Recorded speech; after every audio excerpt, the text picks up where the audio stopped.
A good place to start would just be to show off some of the sounds for people that might not be familiar with how the Kronos sounds, or may not have heard the Nautilus before. Let's just check out a couple of different patches from a few of the different sound engines, and I'll explain a bit about the architecture as we go through. So first of all, piano is always a nice place to start. Here is the Italian grand piano. This has already appeared in, I think, the Kronos SE and also the Grand Stage before. Really beautiful, detailed acoustic piano. They've sampled every key in stereo at a variety of different velocity layers. So really nice, detailed piano.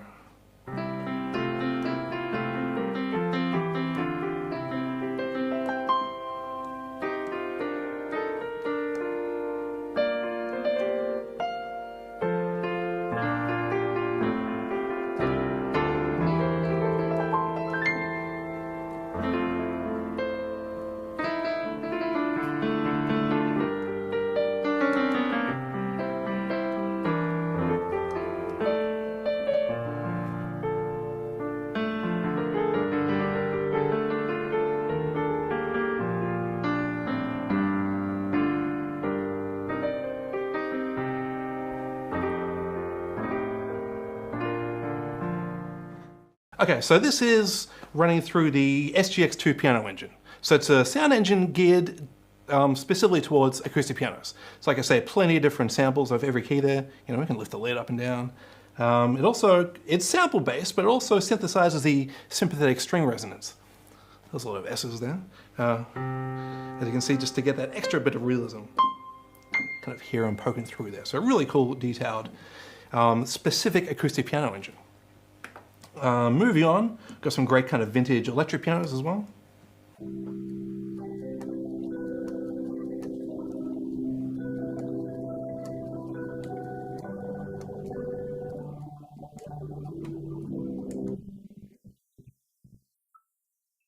And the electric pianos have their own dedicated engine called the EP1. So it's really easy to dive in, you know, crank up the overdrive on the virtual amplifier.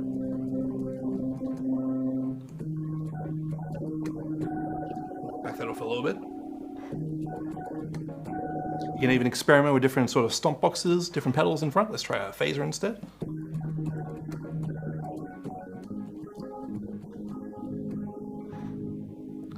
Nice.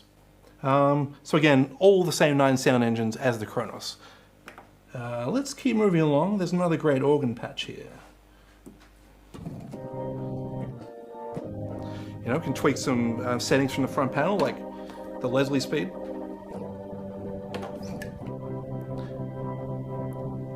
And so if you want to dig a bit deeper, you can jump into the program. Again, this is the dedicated organ engine here. You know, we can adjust the tone wheels here, or the drawbars.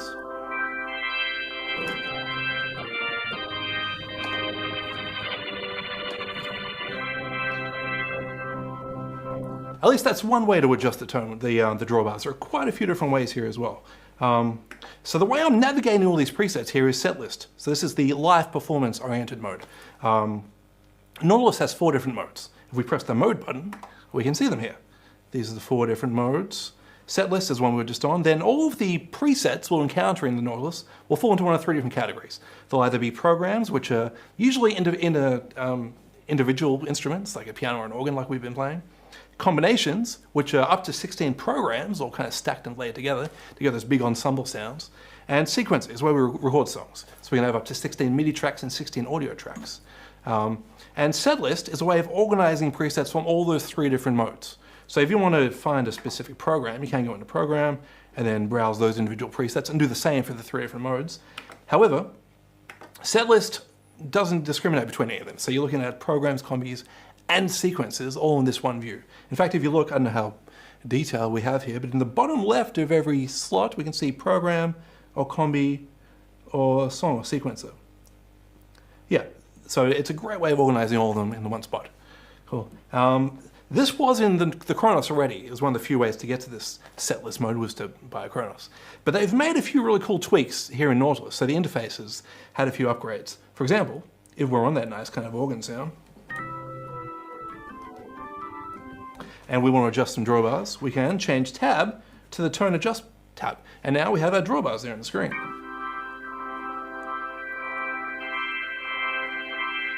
without even having to exit setlist mode. Really nice. Plus we've got some other switches and settings we can get to. And then once we want to change sound, just move back to the play tab. We're back to square one, all right? So these other tabs here do lots of other cool things. So we'll go to this piano patch, for example. This is two SGX piano engines stacked together. One's a sort of dry instrument sound, the other's more of an ambient sound. But they're two separate engines. And in that setlist mode, we can jump to the mixer and we can see both of them, so we can adjust the sort of wet-dry mix on the fly there. Here's just the dry mics.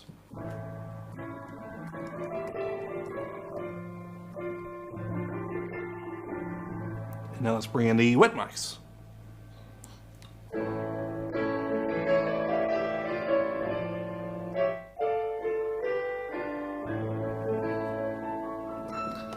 Cool. So setlist is really, really functional. Aside from just switching patches, there's a lot you can do just from the front panel, including change up edgeator settings, which we'll get to in a bit of depth a bit later on.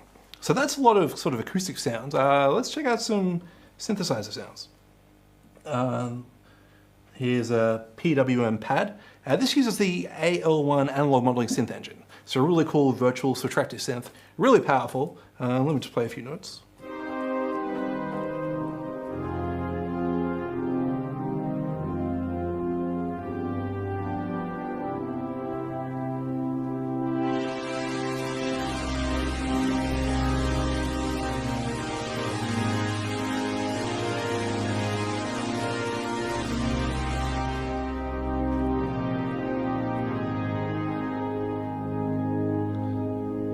Nice, really pretty. So another change from the Kronos is from this program view, you can actually jump straight to different synth engines. So we can see 8 of them listed in front of us here. The AL1, the tone wheel organ, and there's also some cool classics for classic synth fans. For example, the Poly 6 is in there in full detail. I did mention before that all these presets will fall into one of 3 categories. It'll either be a program, which is an individual sound, a combi, which is lots of programs, or multiple programs, or a sequencer. Everything we've been playing so far has just been a program, so just one sound essentially. Sometimes there's 2 engines in that one sound, but these have all been pretty simple patches so far. Let's just check out 1 or 2 combis to hear what a bunch of programs all stuck together sounds like. I can never resist a good film score, so here's a orchestral combi. This has a setting. The set list gives you a bit of a description about how it works if you want to find out. This tells us if we pull down the joystick, it makes the French horn more prominent, and you can lock it in using switch 2. So let's start off with that prominent French horn. Go back to the full ensemble.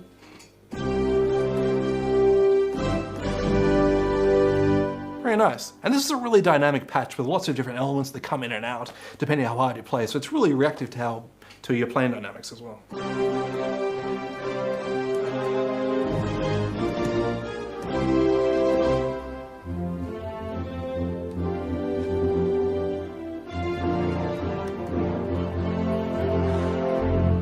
Nice.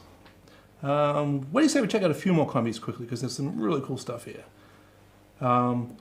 This is a bit of a departure from the orchestral stuff. This is the heavy metal guitar split. Alright, let's throw a bass in there as well. I might crank up the tempo a bit.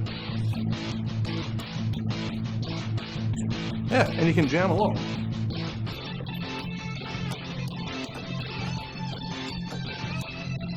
Yeah, anyway, lots and lots of fun.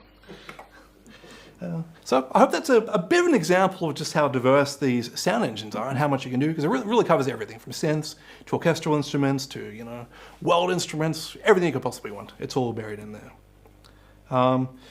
So most of what I played so far, that's all been stuff that Kronos users have enjoyed for a while, you know, because it's based on the same 9 synth engines. But there are, of course, plenty of sounds they've included in the Nautilus, which were not in the Kronos.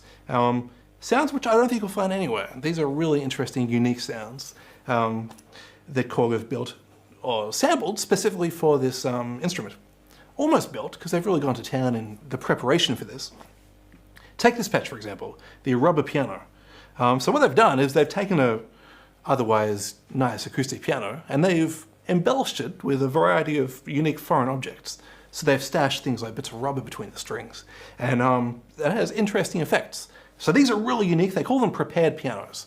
And they're not going to be the sort of instrument you reach out for every sort of ballad. But as far as, if you're after something different, an unusual sounding instrument, it's really cool. There's really nothing like it. So here's the rubber piano. This is a piano with bits of rubber stashed between the strings. Really weird.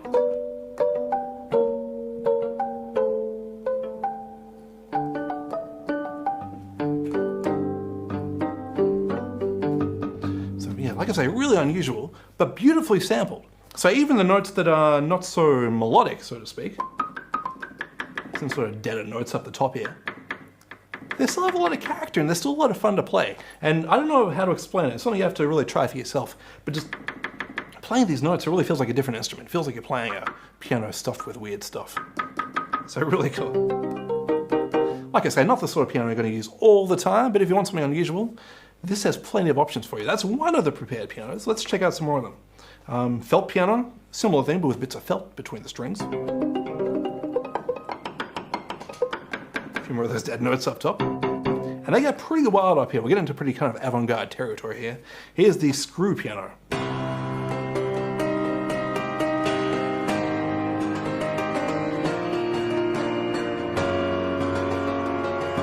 And it gets even crazy. You can press the switch 1 to throw washers on there to get it even more rattly.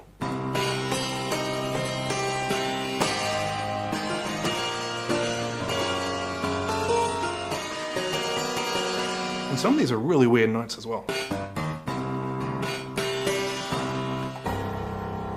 It's just a lot of fun to play. Really cool.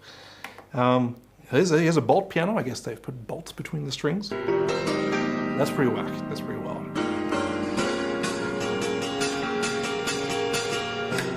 We're well and truly in avant-garde territory here. Every patch includes an arpeggiator and a drum track as well. A couple of different arpeggiator settings actually, which we'll explore more in just a minute. But it gives you a bit of an idea of sort of what they had in mind, I guess. If you turn on the arpeggiator and the corresponding drum track, we can just see what they had in mind, what they programmed for us.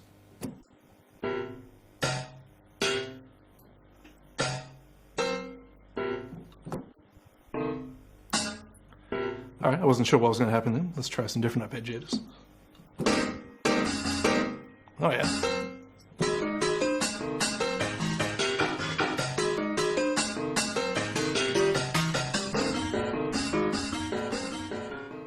This is the sort of keyboard that's just got so many crazy sounds and so many amazing sounds. You get to spend hours, just trying them all out. So you're not going to run out of sonic ammunition anytime soon. You can just keep going. Here's an eraser piano, coin pianos. Yeah, there's a lot stuffed in here.